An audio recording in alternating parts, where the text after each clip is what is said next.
नमस्कार। आज जो हमारा टॉपिक ऑफ डिस्कशन है वो है पीएम किसान मतलब प्रधानमंत्री किसान सम्मान निधि योजना। जैसा कि पता है देश में इलेक्शन होने वाले हैं कुछ राज्यों में, तो वहाँ पे एक जगह पे इलेक्शन रैली चल रही थी। वहाँ पे प्रधानमंत्री ने ये डिक्लेयर किया कि वो 15th इंस्टॉलमेंट ऑफ पीएम किसान की फार्मर के अकाउंट में सेंड कर रहे हैं। तो पीएम किसान के बारे में इसलिए जानना ज़रूरी है क्योंकि कभी कभी एग्जाम में आता है कि कौन सी योजना कौन सी मिनिस्ट्री चला रही है, कौन सी योजना का एस्टेब्लिशमेंट कौन से ईयर में हुआ। तो उस लिहाज से हमें पीएम किसान के बारे में जानना ज़रूरी है। तो पीएम किसान एक सेंट्रल सेक्टर स्कीम है। सेंट्रल सेक्टर स्कीम वो स्कीम होती हैं जो फुली फंडेड होती हैं by the government of India, मतलब भारत सरकार द्वारा जो फुली फंडेड होती हैं वो होती हैं सेंट्रल सेक्टर स्कीम, जिसका सारा भुगतान कौन करेगी? जो सेंटर में गवर्नमेंट है वो करेगी। ये जो पीएम किसान है वो लॉन्च हुई थी 24 Feb 2019 में। अब मैंने ये क्यों बताया? क्योंकि Uttar Pradesh public service commission में कभी कभी आता है कि कौन सी योजना कौन सी ईयर में लॉन्च की गई। जैसे कि commission on air quality management 2020 में लॉन्च किया गया, ये क्वेश्चन आया था यूपीपीसीएस में कि कौन सी ईयर में लॉन्च हुआ, तो ये जानना ज़रूरी है। अब ये जो पीएम किसान है ये कौन सी मिनिस्ट्री के अंडर आता है? ये आता है ministry of agriculture and farmer welfare. ये स्कीम इस मिनिस्ट्री के अंडर में आती है, तो ये याद होना चाहिए।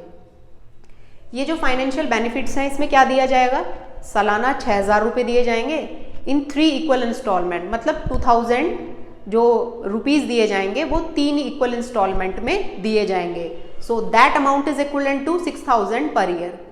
अब ये जो अमाउंट जाएगी ये जाएगी डायरेक्ट बेनिफिट ट्रांसफ़र के तहत और आधार सीडेड बैंक अकाउंट के तहत। क्यों? क्योंकि ताकि डुप्लीकेशन ना हो, ताकि जो मिडल मैन है वो पैसे ना खा जाए किसान के, तो इसलिए यूज़ किया गया है डायरेक्ट बेनिफिट ट्रांसफ़र और आधार सीडेड बैंक अकाउंट। अब ये जो आइडेंटिफिकेशन है बेनिफिशरीज का जो इसके लिए एलिजिबल होंगे वो कौन आइडेंटिफाई करेगा? रेस्पेक्टिव स्टेट और रेस्पेक्टिव यूनियन टेरिटरी। वो सेंटर का काम नहीं है। सेंटर का काम है सिर्फ पैसे देना और आइडेंटिफाई करना, खोज करना कि कौन से किसान इसके लिए एलिजिबल है। वो काम किसका है? स्टेट का काम है और यूनियन टेरिटरी का काम है। तो पहले तो ये जो स्कीम थी स्मॉल और मार्जिनल फार्मर्स के लिए थी, पर बाद में इसको सभी फार्मर जो लैंड होल्डिंग फार्मर्स हैं उनके लिए एलिजिबल कर दिया गया।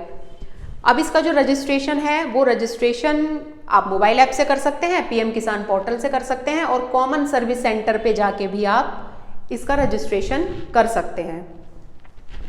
डुप्लीकेशन को कैसे डील किया गया है? डुप्लीकेशन मतलब कि ऐसे तो कोई भी चला जाएगा रजिस्ट्रेशन करने के लिए, ये कैसे पता चलेगा कि वो किसान ही है जिसने रजिस्ट्रेशन किया है? ऐसे तो हर कोई कर देगा जाके। तो उसके लिए क्या है? आधार ऑथेंटिकेशन है, इनकम टैक्स वेरिफिकेशन है, physical verification. These are the process by which the duplication in the PM Kisan Yojana can be deal easily.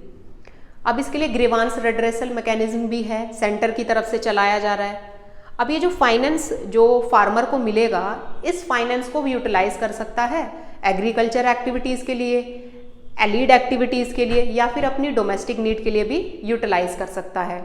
अब ये ज़रूरी नहीं है कि वो उस पैसे को सिर्फ एग्रीकल्चर एक्टिविटीज़ में यूज़ करे, बाकी एक्टिविटीज़ में भी फार्मर अपना जैसे चाहे उस पैसे को यूज़ कर सकता है। सरकार ने तो अपनी तरफ से पैसे फार्मर को दे दिए।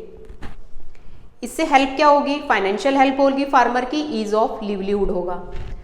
तो ये पूरा था पीएम किसान स्कीम के बारे में, जिसमें कि ये जानना ज़रूरी है कि ये सेंट्रल सेक्टर स्कीम है, ये 2019 में लॉन्च हुई और ये कौन सी मिनिस्ट्री के अंदर आती है? Ministry of agriculture and farmer welfare. इसमें 6,000 पर ईयर दिए जाते हैं। आइडेंटिफिकेशन कौन करता है? स्टेट और union territory. And it is eligible to all land holding farmers. Registration कैसे होगा? डुप्लीकेशन कैसे डील होगा? ग्रीवांस रेड्रेसल मैकेनिज्म भी है। तो ये पूरा था पीएम किसान के बारे में। मैं आशा करती हूँ आपको समझ आया होगा। और भी अगर आपको फर्दर डिटेल चाहिए तो आप जा सकते हैं pmkisan.pib.nic.in साइट पे, सरकार की साइट है, वहाँ से जाके आप और डिटेल में जाके स्टडी कर सकते हैं।